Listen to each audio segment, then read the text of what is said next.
वो चालान रात के 2 बजे थे।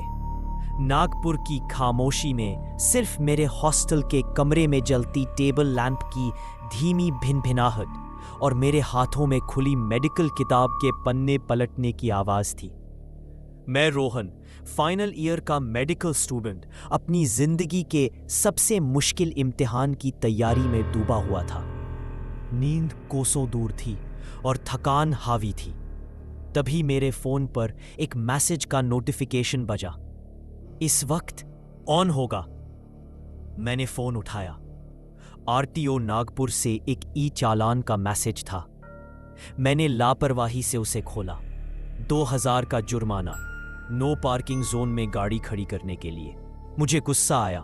मैं तो पिछले 3 दिन से हॉस्टल से बाहर भी नहीं निकला, तो मेरी बाइक नो पार्किंग में कैसे पहुंच गई? मैंने सबूत के तौर पर दी गई तस्वीर खोली। तस्वीर देखते ही मेरे सीने में एक अजीब सी ठंडक दौड़ गई। बाइक मेरी ही थी, वही स्क्रैच, वही नंबर प्लेट। लेकिन वो जिस जगह खड़ी थी वो मेरे हॉस्टल की पार्किंग नहीं थी। वो शहर के बाहर वीरान पड़े एमसी डिस्पेंसरी के टूटे फूटे गेट के ठीक सामने खड़ी थी। तस्वीर में तारीख पिछले कल की थी और समय रात के 3:13। यह नामुमकिन था। मैं उस वक्त अपने कमरे में सो रहा था। मैंने तस्वीर को जूम किया। वो बहुत धुंधली और दानेदार थी, जैसे किसी पुराने सस्ते फोन से खींची गई हो। मेरी बाइक के पास एक परछाई थी, एक लंबे दुबले आदमी की, जिसने शायद लंबा कोट पहन रखा था। रोशनी का खेल होगा, मैंने खुद को समझाया। गुस्से में मैंने सरकारी पोर्टल पर शिकायत दर्ज करने की कोशिश की। वेबसाइट बार बार क्रैश हो रही थी। हर बार जब मैं सबमिट ग्रीवेंस पर क्लिक करता, स्क्रीन पर एक अजीब सा एरर मैसेज आता, ई एंटिटी एक्नॉलेज्ड। मैंने झलकर फोन बिस्तर पर फेंक दिया और वापस अपनी किताबों में सिर घुसा लिया। पर अब मेरा ध्यान भटक चुका था। उस तस्वीर की वीरानगी और वो अजीब परछाई मेरे दिमाग में किसी कांटे की तरह चुभ रही थी। उस रात मुझे एक सपना आया। मैं एक ठंडी धातु की मेज पर लेटा हुआ था। हवा में दवाइयों और सड़न की मिलीजुली गंध थी। मैं हिल नहीं पा रहा था, जैसे मेरे जिस्म पर मेरा कोई काबू ना हो। मेरे ऊपर एक लंबा साया झुका हुआ था, एक पुराने जमाने के डॉक्टर के कोट में। उसका चेहरा अंधेरे में छिपा था। उसकी फुसफुसाती हुई आवाज मेरे कानों में गूंज रही थी।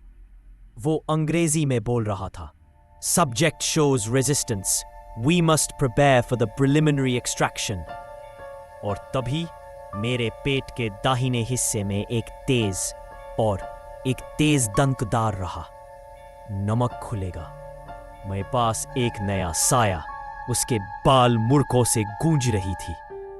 और तभी मेरे पेट के दाहिने हिस्से में एक तेज बर्फीला दर्द उठा।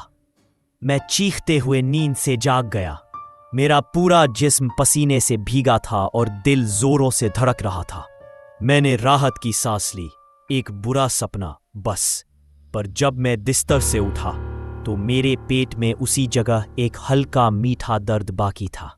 मेरा दिल कह रहा था कि मैं किसी गहरी अंधेरी चीज में खिंचता जा रहा हूं। उस दिन मैंने अपनी बाइक को 10 बार जाकर चेक किया। वो अपनी जगह पर सही सलामत खड़ी थी। उस पर एक खरोंच तक नहीं थी। अब मुझसे रहा नहीं गया। मैंने इंटरनेट पर कैंपसी डिस्पेंसरी के बारे में खोजना शुरू किया। जो जानकारी सामने आई उसने मेरी रूह कंपा दी। वो डिस्पेंसरी अंग्रेजों के ज़माने का एक आइसोलेशन वार्ड था। उसे एक British surgeon doctor Alistair Finch चलाता था। स्थानीय लोग उसे कसाई डॉक्टर के नाम से जानते थे। अफवाह थी कि वो अपने मरीजों पर भयानक प्रयोग करता था, ये मानते हुए कि वो कमज़ोर अंगों को बदलकर मौत को जीत सकता है। 1940 के दशक में वो अचानक गायब हो गया और डिस्पेंसरी हमेशा के लिए वीरान हो गई। आज वो शहर की सबसे कुख्यात भुताहा जगहों में से एक थी। अब मेरे बुरे सपने और भी भयानक हो गए। हर रात मैं खुद को उसी ठंडी मेज पर पाता। डॉक्टर फिंच मेरे ऊपर झुका होता, एक पुरानी डायरी में नोट्स लेता और फुसफुसाता। Subjects vitality is promising, a suitable vessel. हर सुबह मैं एक नए दर्द या एक अजीब से नील के निशान के साथ उठता जो कुछ घंटों में खुद ब खुद गायब हो जाता। मैं हर वक्त थका हुआ महसूस करता, जैसे कोई मेरी ऊर्जा, मेरी जान खींच रहा हो। मैंने अपने दोस्तों को बताने की कोशिश की, पर मैं खुद अपनी नजर में पागल लग रहा था। यार कोई स्पैम भेज रहा होगा, इग्नोर कर, उन्होंने कहा। मैं अकेला पड़ गया था। मेरा डर मेरा अपना था, जिसे कोई नहीं समझ सकता था। आखिरकार मैं समझ गया। ये डिजिटल नोटिफिकेशंस उस कसाई डॉक्टर का आज की दुनिया से संपर्क करने का तरीका था। वो चालान कोई जुर्माना नहीं था, वो एक सम्मन था, एक बुलावा। मेरी बाइक वहां कभी गई ही नहीं, बस उसकी पहचान को वहां खींच लिया गया था। वेबसाइट का एरर, ई एंटिटी एक्नॉलेज्ड, कोई गड़बड़ी नहीं थी। वो मेरे द्वारा उस बुलावे को स्वीकार करने की पुष्टि थी। मैं टूट चुका था, पर हार नहीं मानी थी। मैं आरटीओ ऑफिस गया। मैंने एक क्लर्क के सामने गिड़गिड़ाकर अपनी पूरी कहानी बताई। घंटों की बहस और मेरे चेहरे पर मौत का खौफ देखकर उसने किसी तरह सिस्टम को ओवरराइड करके उस चालान को कैंसिल कर दिया। ऑफिस से बाहर निकलते ही मुझे लगा जैसे मेरे ऊपर से मन भर का बोझ उतर गया हो। वो कनेक्शन टूट गया था, वो बुलावा रद्द हो गया था। मैं आजाद था। उस रात हफ्तों बाद मैं बिना किसी बुरे सपने के चैन की नींद सोया। अगली सुबह मैं उठा, सूरज की रोशनी कमरे में आ रही थी और मैं सच में मुस्कुरा रहा था। मेरा खौफ खत्म हो गया था। मैं क्लास के लिए तैयार हो रहा था कि मेरा फोन मेज पर बजा। एक पल के लिए मैं कांपा, पर फिर खुद को संभाला। वो सब खत्म हो चुका था।